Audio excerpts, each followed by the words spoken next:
here, move my drink out the way. I'm not even gonna cap to you. What's good? What's good? I'm not even gonna cap to you.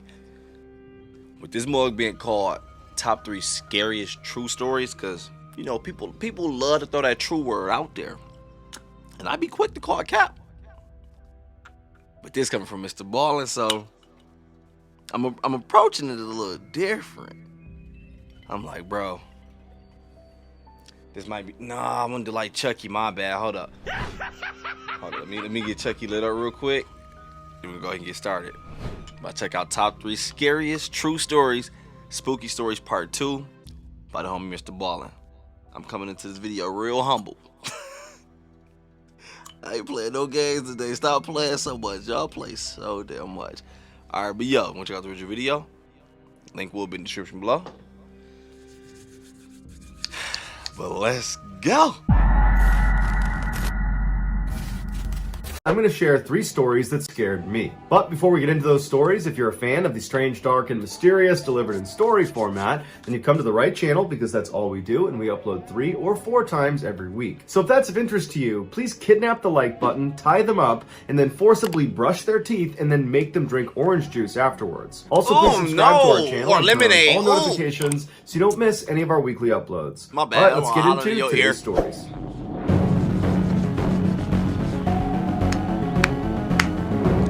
Ready.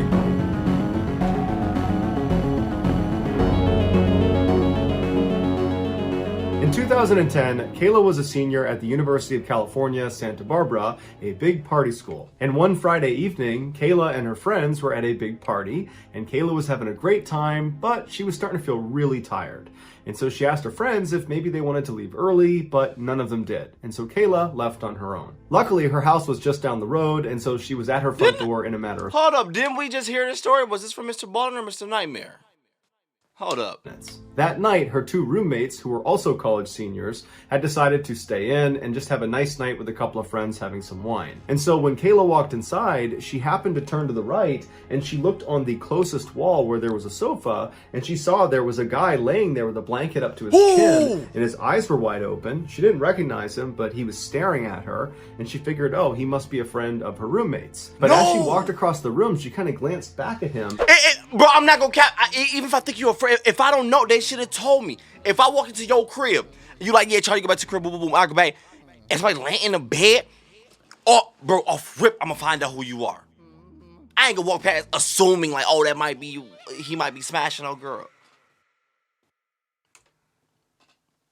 Figured, oh, he must be a friend of her roommates. Calm down, my bad. But as she walked across the room, she kind of glanced back at him, and he had pulled the covers down slightly, and he had lifted his head up, and he was staring at her kind of menacingly. And so Kayla got a really bad vibe from this guy, and just kind of hustled into her room, shut the door behind her, and locked it, something she never did. And a few minutes later, she was in her bed, and she was passed out. A couple of hours later, she woke up to what sounded like tapping on wood. And so she sat up in her bed and she's kind of looking around. She had a couple drinks the night before and she's half asleep. You ain't drunk? She's a bit disoriented. But finally, when she gets her bearings, she realizes this tapping sound is the sound of someone drumming their fingers on the outside of her door. And so she's looking at her door, wondering who would be doing that. And then all of a sudden, the drumming stops and it's replaced by the sound of this person scratching on the outside of the door. And so now Kayla's thinking, okay, you know, is this guy who was out on that couch, is he playing a joke on me? And so she's sitting there. Hey, bro! This is Mr. Ballen story, so I don't want to say that because this can go left foot real quick. So I'm trying not to say nothing bad about her.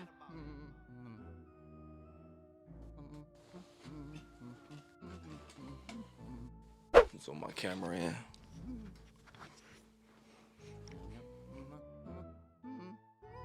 You don't get it, do you, girl? She don't get it. That's crazy. That's so crazy to me. She don't get it.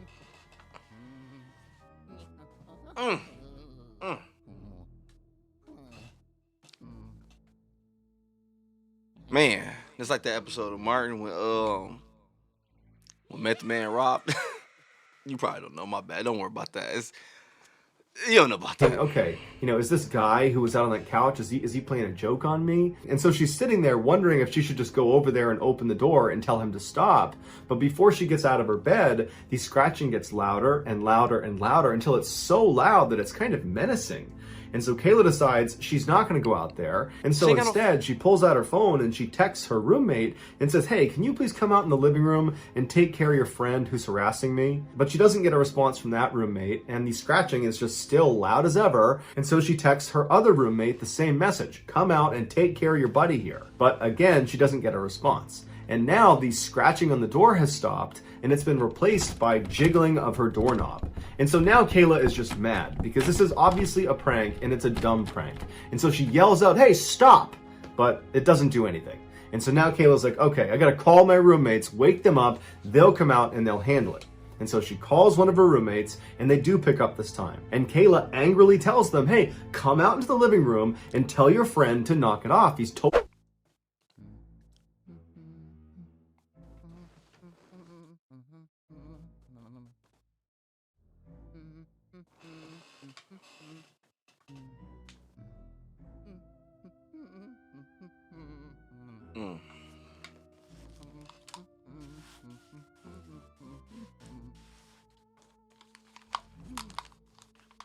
At this point, though, like, not even capping, if I was him, if I'm in the house that long, ain't that happening, I would turn to a robber. I would have robbed the hell out of you. I'm not even gonna cap. I'd be like, you know what?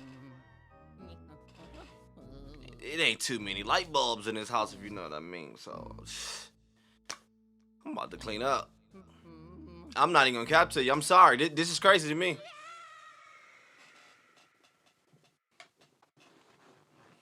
Kayla angrily tells them, hey, come out into the living room and tell your friend to knock it off. He's totally harassing me. And her roommate was confused. She's trying to make sense of what Kayla's saying. And she says, Kayla, what are you talking about? What friend are you talking about?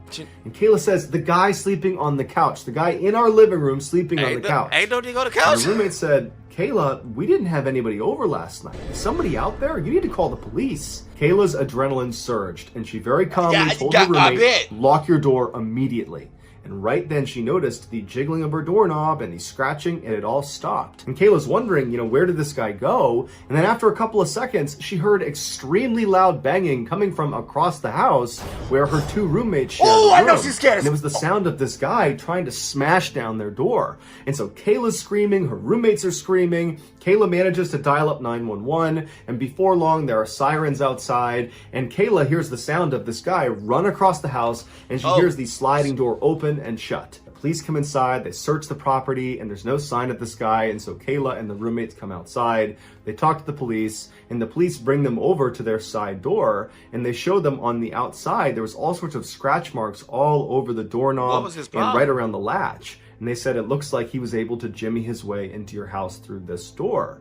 And so then they asked the girls to give their statement about what happened, and they started with Kayla. They went over to her bedroom door so she could demonstrate what happened, and that's when they noticed there were all these scratch marks and gouge marks all over the outside of her bedroom door, and all over the doorknob, and all over the latch. And on the ground was a pair of scissors and a knife. And the police told Kayla that it looks like he used those scissors and that knife to open up the side door, and he was trying to use those tools again to open up her door, but for whatever reason, he just couldn't do it. They told Kayla that most likely when she went in the front door, she caught this guy off guard. Maybe he was trying to rob the place. Because he ain't know he was undercover. Like, oh, shit. I expect him to come home. Good. Bro, I mean... Look, I'm not a robber, okay? But bam, let's say I broke in your house. Bam, get up in there. You come home. Damn, I don't know what to do. Whoop, I hop under the covers. Weird as hell, right? You looking at me, I'm looking at you, bruh. And you walk past me and go to your room. Chill. I'm gonna rob you. I'm not a robber. I'm saying if I was in that situation at that point, because that's too easy. Who knows? Maybe he didn't want to do it. Maybe he legit just wanted to harm. Well, since ain't nothing happened to neither of these girls so far, that's goofies.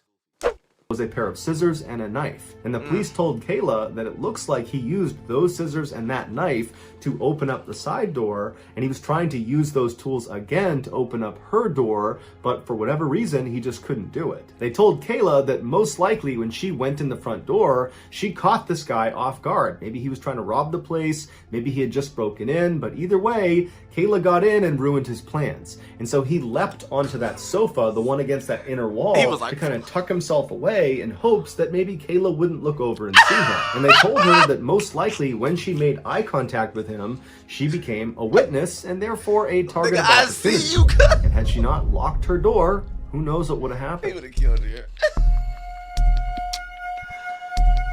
In 2004, 16-year-old Misty Tasker was a typical American teenager living in Live Oak, Florida, which is a small rural town right in the middle of the state. One Saturday evening in January, she and her mother attended a church service. Afterwards, they hopped in her mother's truck and they got on the country highway and began making their way home. Their house was just 20 minutes down this highway. It was a straight shot.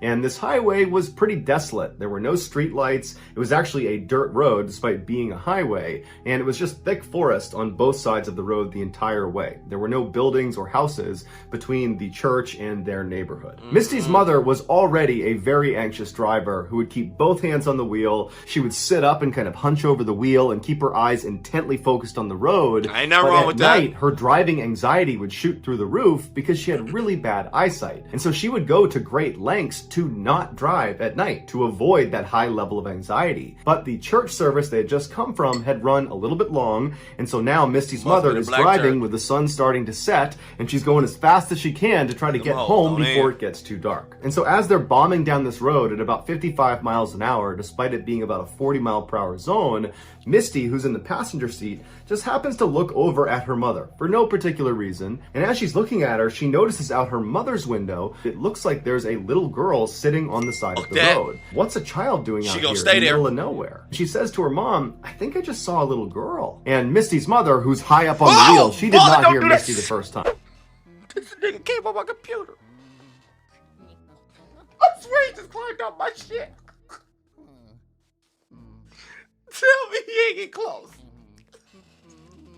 He got loud and close. Don't do that, dog. Just chill out, bro. I think I just saw a little girl. And Misty's mother, who's high up on the wheel, she did not hear Misty the first time. She's just focused on driving and trying to get home. And so Misty says again, I think I just saw a little girl. We need to go back. I don't know what she's doing, but I feel like we need to go back and make sure she's okay. And so Misty's mom looks over at her and she's not prepared to turn the car around. That means staying out later, and it means she's going to be driving in even darker conditions. And so she's like, did you really see someone? Because we got to get home. And Misty's like, Mom, I'm pretty sure I saw a little girl. We have to go back.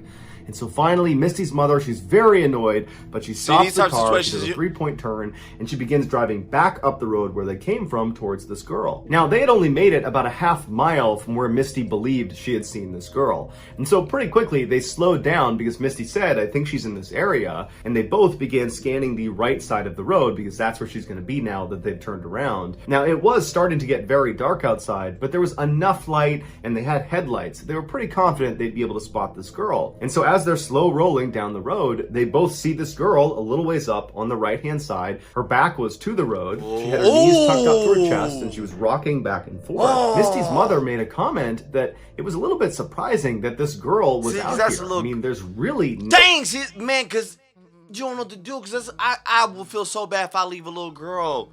But at the same time, I'll be like, well, what's she doing out here? I don't know what's going on.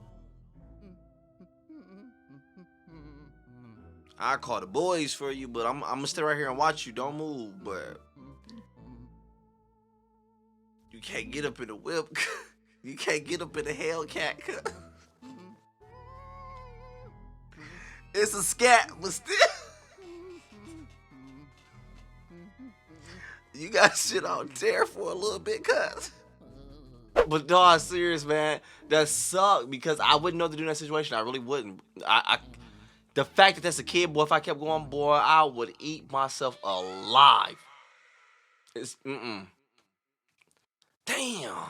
A comment that it was a little bit surprising that this girl was out here. I mean, there's really nothing around here. There's no houses, there's no buildings, there's no trails to be walking in this forest on either side. It was just kind of thick forest. And so she just thought it was very strange that this girl would even be out here, especially because there's not any traffic on this road. And so Misty's mother began slowly rolling up to her, and she told her daughter that instead of just stopping right away, let's just drive past her and get a look at her. I'm and then saying! we'll turn around and see if she needs any help. And so as they got right up next to her, they realized she was not a little girl. She was a young teenager, but she was not a young child.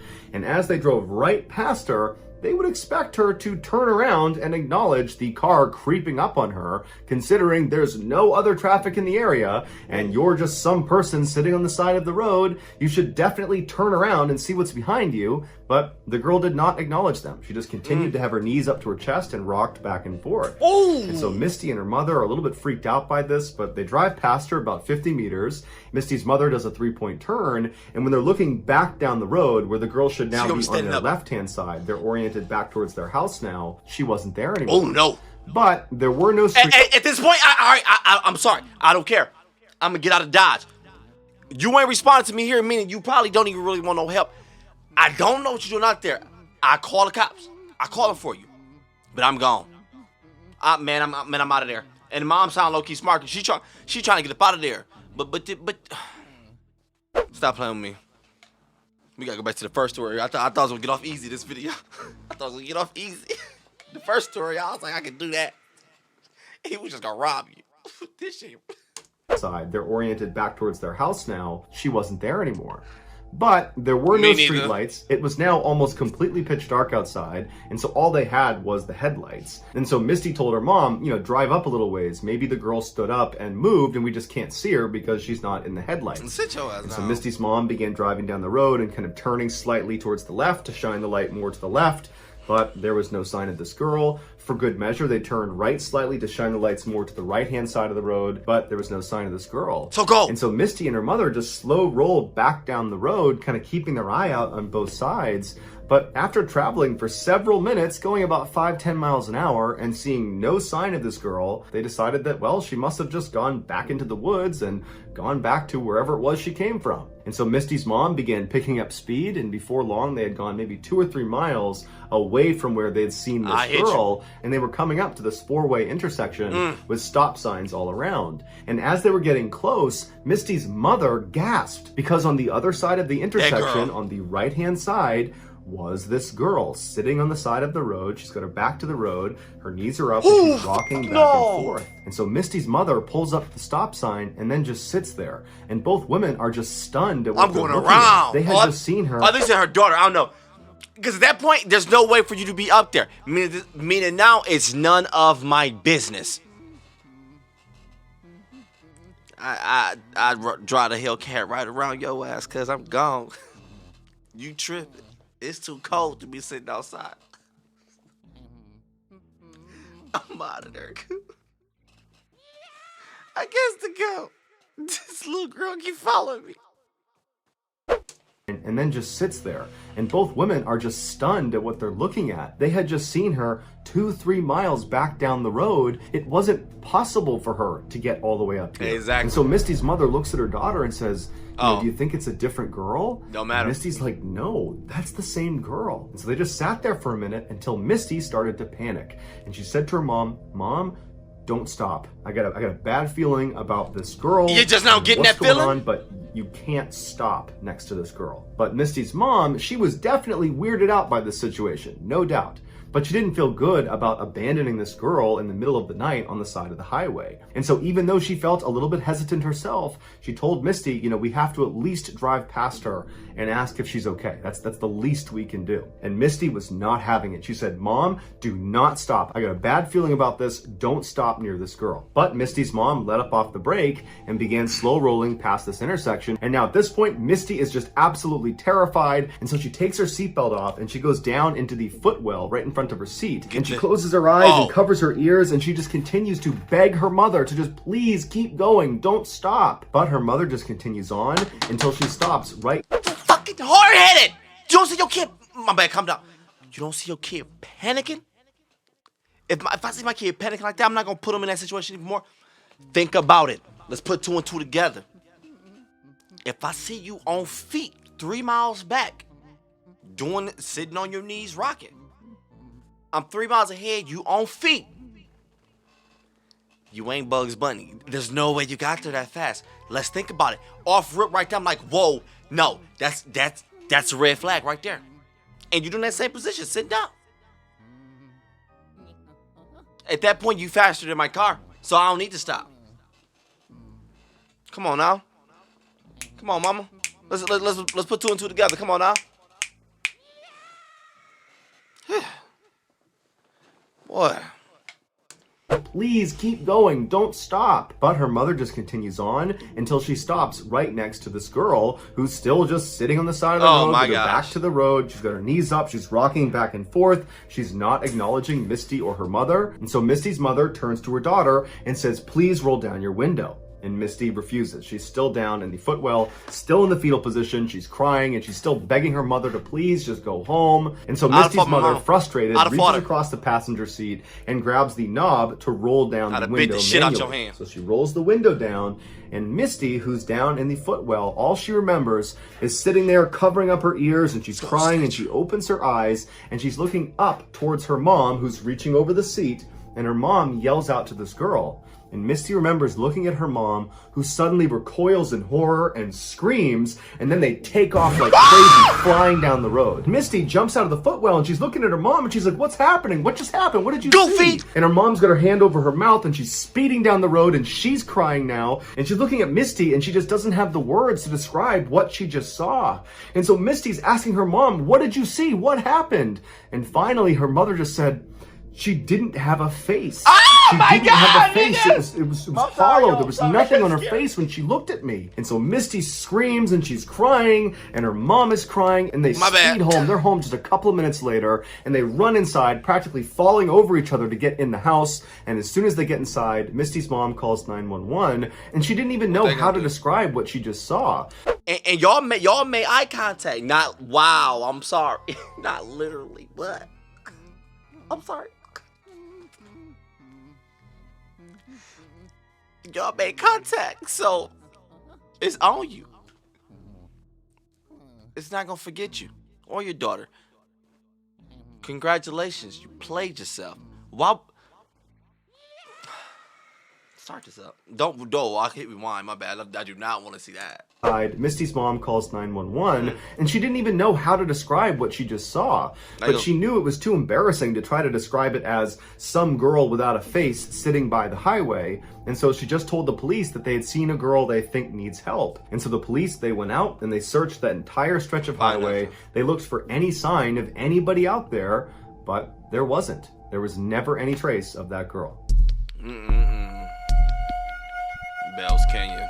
In 2016, a 25-year-old Wall Street banker named Matt was camping near Mount Rainier in Washington state. His job was so hectic that in the rare times he got a chance to, he would disappear into the wilderness for a few days to clear his head. Despite living in one of the biggest cities in the world, Matt was actually a very competent outdoorsman. And so for this trip, he decided he would stay way off any trail, deep in the backcountry in random locations. On the first night, he found a nice clearing in the trees, and so he set up his campsite there. He ate some food over his fire, he pitched his tent, climbed inside, and within a few minutes, he was fast asleep. Several hours later, Matt woke up to some strange sounds coming from outside of his tent.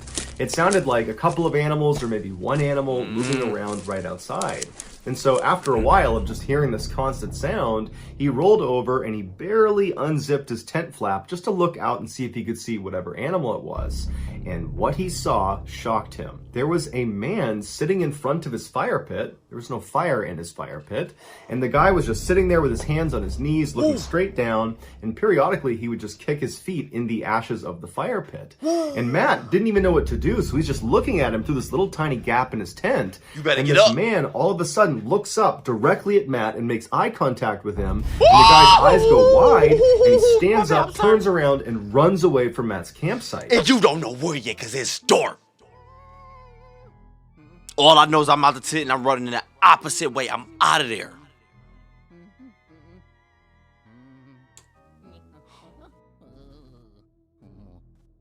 Hey, I don't know if you new over here to this channel. Hey, but stop all that damn screaming in my ear if I beat your ass.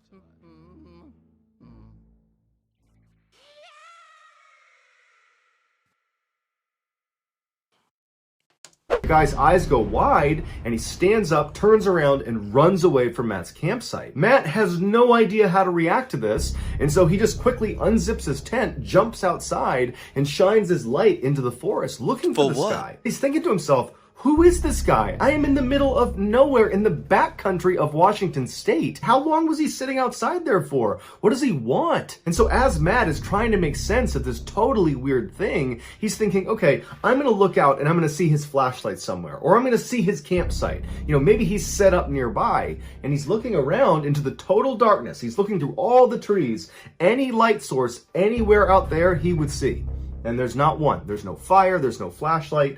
There is nothing. And so eventually Matt goes back inside of his tent, he zips it up, and he's just left kind of dumbfounded. He can't understand how some person was just sitting outside of his tent for no apparent reason and then vanished into the forest without even turning on a flashlight. And so after a very restless night, finally the sun came up again, and Matt was very relieved. He stepped outside, and after a little bit of time now from this strange incident, Matt started to tell himself that all that was is some guy happened to set up his campsite nearby. It is possible, albeit rare, because we're in the backcountry. Makes sense. And he maybe went to the he wrong was just intoxicated and he wandered over here, and you know, stranger things have happened. So that's probably all it was.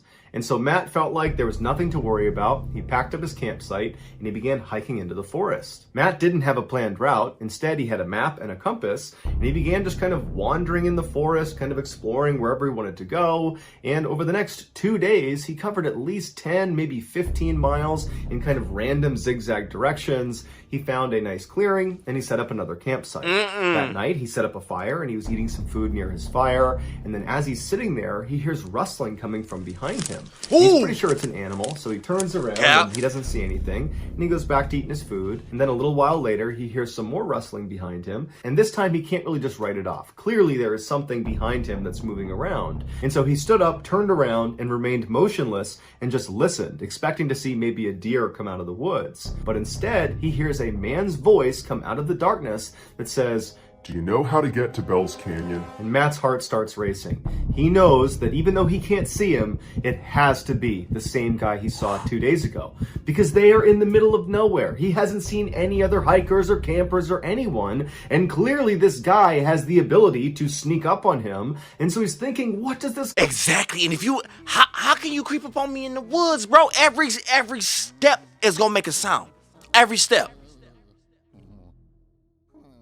There's no way you can creep up on me in the woods.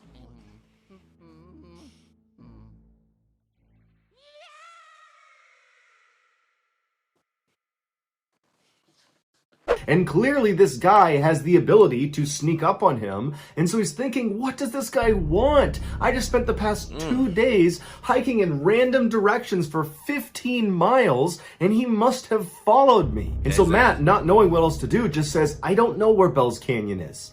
And then there's silence.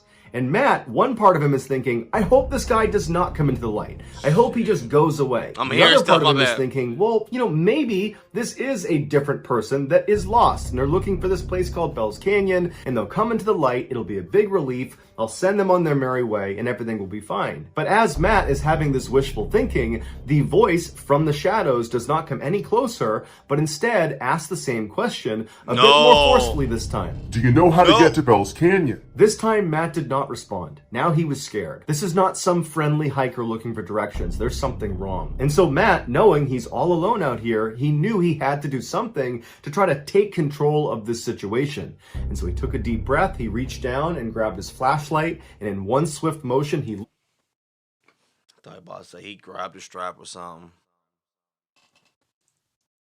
Alone out here, he knew he had to do something to try to take control of this situation. And so he took a deep breath, he reached down and grabbed his flashlight, and in one swift motion, he lifted his light up and shined it in the direction of this guy's voice. And what he saw was this guy from 2 days ago looking out from behind a tree right in Matt's direction. He was hiding from him. And when the light hit him, the man barked at Matt to aim it away.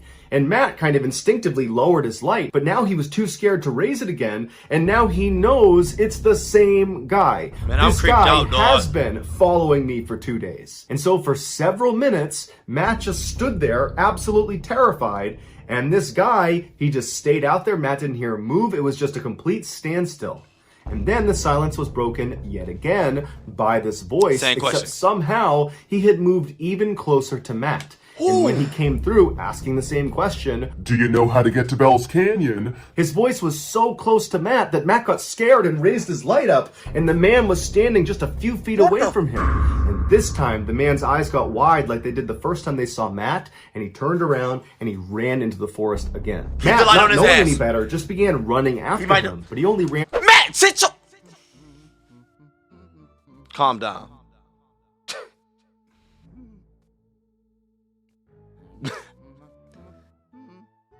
I don't think this is the smoke you want. This ain't the trouble you want, man. I can tell you, bro. Trust me. You gotta know when you gotta know when to call it a loss. Accept that loss.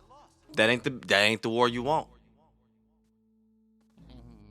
You already scared to hold the light on him. What you gonna do when you catch him?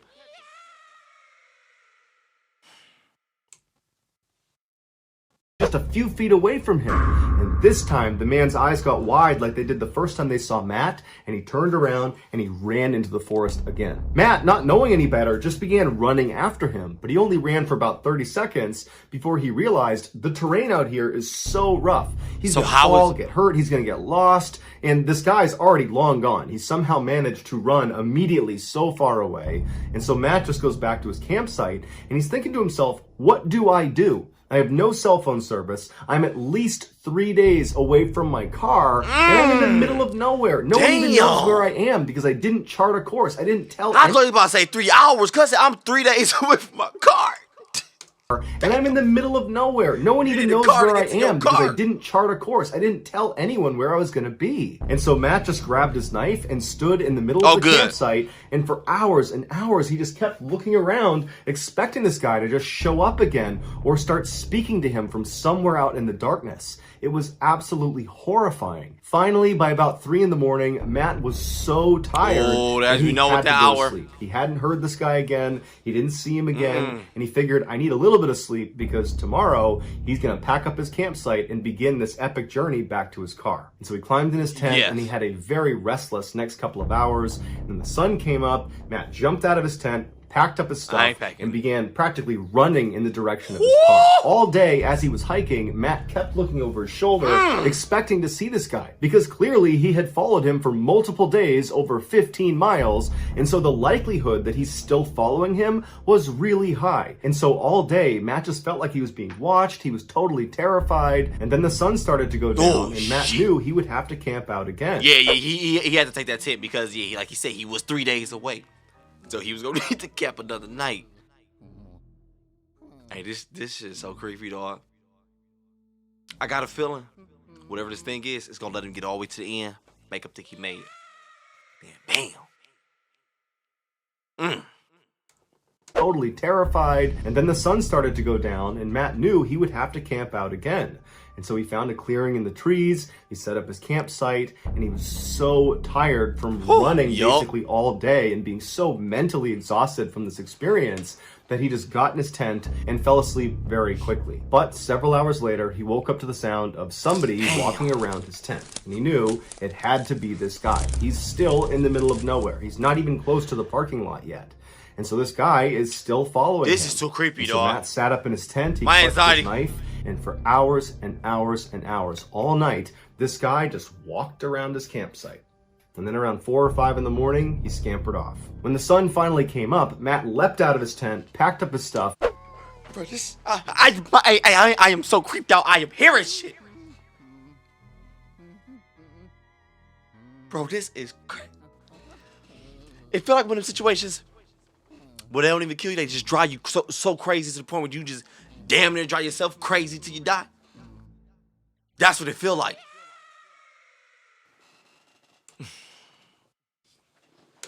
In the morning, he scampered off. I'm darting again. When the sun finally came up, Matt leapt out of his tent, packed up his stuff, and literally just began running in the direction of his car, hoping that maybe he could get there before needing to camp out one more night. And so all day as he moved, he's looking over his shoulder, knowing this guy is following him. At this point, it's not even a question. He's somewhere in the forest, but he could never see him. And unfortunately, as the sun was setting, he knew he was not going to be able to make it to his car. He was I told you. And so at some point when it got too dark to keep moving, he had to find a clearing and set up his tent again. And so once his tent was set up, he just climbed inside, grabbed his knife, and sat there, knowing this guy was somewhere out there. And so Matt climbed inside of his tent, he zipped it up behind him, he grabbed his knife, and he sat there expecting to hear this guy come walking around. But after several hours, he didn't hear him. And Matt started to wonder, maybe this guy has left me alone. Finally, maybe he's not following me anymore. And so Matt, who was totally exhausted, laid down to go to sleep. And then as he's laying there from somewhere out in the woods, do you know how to get to Bell's Canyon? Matt immediately sat up. His heart began racing so fast that he actually was concerned he might have a heart attack. And he didn't know what to do. He didn't know what to say, so he just sat there holding his knife. And then this guy began running past his campsite, making animal sounds. And he would stop periodically and moan and grunt, and he'd pick up leaves, and then he'd run past his campsite again, over and over and over again, until the sun finally came up and this guy scampered off. Man, you better get out of there! Matt didn't waste any time. He leapt out of his tent, packed his stuff up, and ran all the way back to his car. When he finally got inside of his car, shut the door, and locked it, he cried tears of joy. He was so unbelievably relieved. He peeled out of the parking lot. He got to a nearby hotel. He finally got cell phone reception, and he considered calling the police about this guy, but he thought, you know, what am I going to tell them? He didn't commit a crime. He was just terrifying. And so he decided not to call the police. He finally flew back to New York, and he just had to accept that there was some strange guy out in the wilderness of Washington State who was able to hunt him over 3 days and 30 miles in rugged terrain without the use of a flashlight, without any gear, and all he ever said to Matt was, you know how to get to Bell's Canyon? So that's gonna do it, guys. If you found the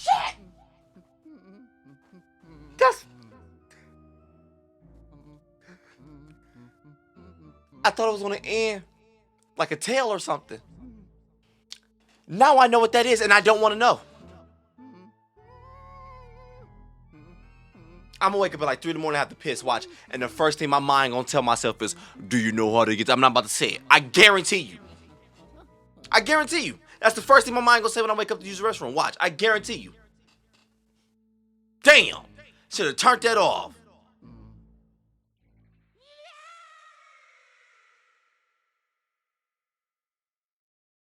But look, I ain't gonna cap to you. I thought we was gonna breeze through. When I got that first story, I was like, "Ooh, I like this," cause that just sounded like a robbery. That's all it sounded like. Maybe something doesn't sound like it turned into something else. Maybe he saw the girls like, actually, I want to do something else. I don't know. Regardless, though, they came out alive. They was being goofy. Something like, "Bet, boom, I got this one." Man, as soon as that second story hit, bro, I was like, "Oh my gosh, this about to get real, bro." The third one, it sounds more like a tale, but it's really creepy because it's one of the ones that stick with you. Where I'm gonna catch myself asking myself that freaking question, dog. Like, oh my gosh, and I'm gonna be so damn mad, dog. Like, why is that in my freaking head? But look, I rocks with y'all so much, man. This is crazy. This is dope. Y'all been showing crazy love. Y'all been hitting that like. Y'all been in the comment talking that ish with me, bro. So you know I gotta do what I could to help boost your day up a bit. I gotta give you these words, man. Or girl. I love words. Love a good quote. Let me kick this one to you. This one though, you gonna laugh. Cause as soon as you hear who it come from, you go cause you know how goofy you are. But listen to the words. Peep this. What day is it? Asked Winnie the Pooh. It's today, squeaked Piglet. My favorite day, said Pooh. You see what I'm saying? You laughing cause you like, Shout out to A.A. Milne, but look, my bad for saying your name wrong. My nigga Winnie the Pooh said that though. But Pete, I read it and I laughed too. But I was like, you know what though? Them words for real. It was like, it's today. It's like, man, it's my favorite day, cuz. And I thought about it. And I was like, I get it. Because every day is not promised. And the fact that I'm here today, I mean, I got lucky to see another one. So it's like, damn. I should really appreciate this day a little more. I should love this day a little more. Make it my favorite. Who knows? You might not get lucky to get another today. And that's scary to think about sometimes. I'll talk about this in another video. When it comes to like the previous generation, I just feel like y'all live so fast. I know I said this other video, but I feel like y'all live so fast, and it's like, man, that's scary to me. Cause like getting old to y'all is like 25. Man, hey, but yeah, I appreciate y'all, man. It's like I tell y'all all the time. I love y'all. I love me. But I'm out.